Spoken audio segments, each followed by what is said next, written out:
জয় হিন্দ বন্ধুরা। 2017 সালে উত্তরপ্রদেশের উন্নাও জেলায় এক প্রভাবশালী বিধায়ক নাম কুলদীপ সিং সিঙ্গার 17 বছরের এক নাবালিকাকে যৌন নির্যাতন করেন। এরপর মেয়েটি বিচার চাইতে থানায় যায়, কিন্তু মেয়েটি জানতো না তার লড়াই হবে খোদ সিস্টেমের বিরুদ্ধে।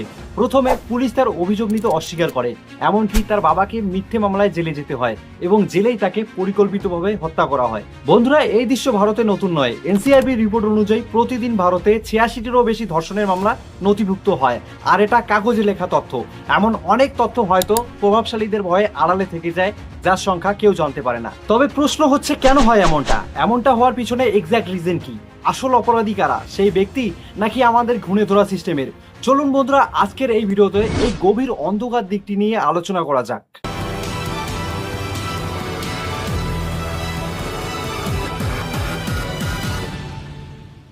বন্ধুরা, ভিডিও শুরুতেই আমি আপনাদের একটা প্রশ্ন করতে চাই। আচ্ছা বলুন তো, ধর্ষণ কি অপরাধ? এখন হয়তো ভাবছেন কি পাগলের মতো উল্টো পাল্টা বকছে, ধর্ষণ তো অপরাধ, রেপ তো খারাপই। কিন্তু বাস্তবতা কি জানেন? আমরা যখন আমাদের চারপাশের মানুষের দিকে তাকাই, তখন একটা অদ্ভুত চিত্র ফুটে ওঠে। প্রায় সবাই বলে ঠিকই যে ধর্ষণ অপরাধ, কিন্তু কিছুক্ষণের মধ্যে সেই কথার সঙ্গে একটা কিন্তু জুড়ে যায়। অর্থাৎ অপরাধকে সবাই মানে, কিন্তু নিজের সুবিধা মতো নানা রকম শর্ত জুড়ে দেয়। যেমন কেউ কোনো বিষয়ে নিজের মতামত প্রকাশ করলো এবং সেই মতামত আরেকজনের পছন্দ হলো না, আর এই কারণে যে মতামত প্রকাশ করলো তাকে প্রাণে মারার হুমকি দিয়ে দেওয়া হয়, অনেক সময় রেপ থ্রেট দিয়ে দেওয়া হয়। আরে আপনার যদি কারো মতামত পছন্দ না হয়, তাহলে আপনি তার বিরোধিতা করতে পারেন, তাকে যুক্তি দিয়ে বুঝাতে পারেন, কিন্তু রেপ থ্রেট অপরাধ, ফুল স্টপ। এই সেম ঘটনা ঘটেছে 2022 সালে সাংবাদিক রানা আয়ুবের সাথে, যার প্রমাণ আজ আর লুকোনো নয়। लोगों ने जिस तरह के मुझे गैंग रेप के थ्रेट दिए हैं, हजारों लोगों ने कहा कि इनको घर से निकालो, इनका गैंग रेप करो। এরকম শত শত ঘটনা বর্তমানে লক্ষ্য করা যায়, যেখানে মেয়েদেরকে সরাসরি রেপ থ্রেট দেওয়া হয়, যার প্রমাণগুলি সোশ্যাল মিডিয়ার কমেন্ট সেকশনেই পাওয়া যায়। এখন প্রশ্নটা খুবই সহজ, এই রেপ থ্রেট গুলি কি অপরাধ নয়? আমরা ঠিক যেমন ভাবে বলি রেপ অপরাধ, ঠিক তেমন ভাবেই আমাদেরকে বলতে হবে রেপ থ্রেট দেওয়া অপরাধ। এখানে কোনো কিন্তু চলবে না, সোজা ফুল স্টপ। কারণ কেউ যখন কাউকে রেপ থ্রেট দেয়, সে শুধু একজন মানুষকে হুমকি দেয় না, সে আসলে ধর্ষণ নামক কথাকে স্বাভাবিক করে তোলে, প্রমোট করে। আর যতদিন আমরা এই জায়গায় কিন্তু লাগাতে থাকবো, ততদিন সমাজ সত্যিকারের পরিবর্তন দেখতে পারবে না।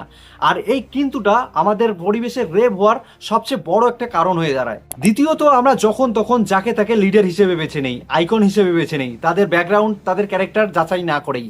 আর ঠিক এই কারণেই কিছু কিছু লিডার তাদের ক্ষমতা পেয়ে তারা অপব্যবহার করা শুরু করে। कहाँ होगा मेरा?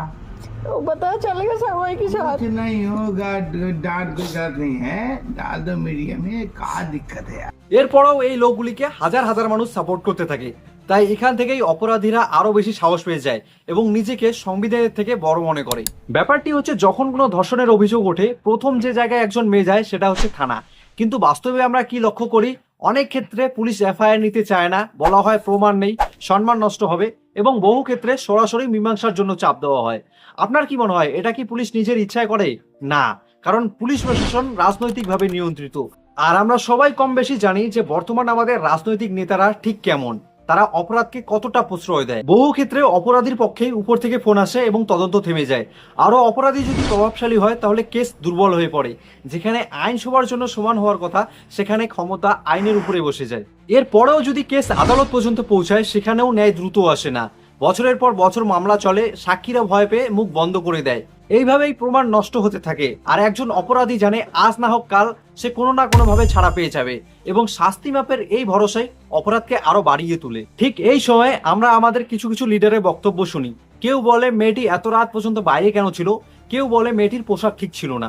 এই ধরনের কথাগুলি অপরাধকে আরো ন্যায্যতা দেয়। যখন কোনো প্রতিনিধি এমন কথা বলে, তখন তিনি সমাজকে শেখান যে দোষটা আসলে ভিক্টিমেরই ছিল। এই মানসিকতা ধর্ষণকে থামায় না, বরং সামাজিক ছাড়পত্র দেয়। এটা এরকম আরো বড় একটা কিন্তু মানুষ ব্যবহার করে, সেটা হচ্ছে মেয়েটি ওই টাইপের ছিল। মানে কোনো মেয়ে যদি কারোর সাথে কথাবার্তা বলে, মন খুলে হাসে, মন খুলে মিশে, তাহলে কিছু কিছু মানুষ ভেবে নেয় যে মেয়েটি খারাপ কাজ করার জন্য তৈরি রয়েছে। এই ধরনের মানসিকতাকে বলা হয় জাজমেন্টাল মানসিকতা, যেখানে কোনো মেয়ে কারোর সাথে মন খুলে মিশলে, মন খুলে হাসলে তার চরিত্র নিয়ে প্রশ্ন আসে। বন্ধুরা, কোনো মেয়ে যদি আপনার সাথে মন খুলে হাসে, মন খুলে কথাবার্তা বলে এবং মন খুলে মিশে, মন খুলে ড্রিঙ্কস করে, তার মানে এটা নয় যে মেয়েটি আপনার সাথে খারাপ কাজ করার জন্য তৈরি রয়েছে। আর একটা প্রসঙ্গ হচ্ছে, আমাদের মধ্যে অনেকেই মনে করে যে মেয়েরা বেশি রাত পর্যন্ত বাইরে থাকলে রেপ হয়। তাদের উদ্দেশ্যে আমি বলতে চাই, বন্ধুরা, মেয়েরা বেশি রাত পর্যন্ত বাইরে থাকলে রেপ হয় না। বরং রেপিস্টরা বেশি রাত পর্যন্ত বাইরে থাকলে রেপ হয়। ভারতের ক্রাইম রিপোর্টস অর্থাৎ এনসিআরবি বলে 90% কেসের ক্ষেত্রে ভিকটিম প্লাস রেপিস্ট পরিচিত থাকে, মানে 90% কেসের ক্ষেত্রে অভিযুক্ত পাড়া প্রতিবেশী, বন্ধু বান্ধব বা আত্মীয় স্বজনের মধ্যে কেউ থাকে। আর এর থেকেই বলা যায় বেশি রাত পর্যন্ত মেয়েদের বাইরে থাকার ব্যাপারটা ম্যাটার করে না। সুতরাং বেশি রাত পর্যন্ত মেয়েদের বাইরে থাকার ব্যাপারটা শুধুমাত্র একটা এক্সকিউজ।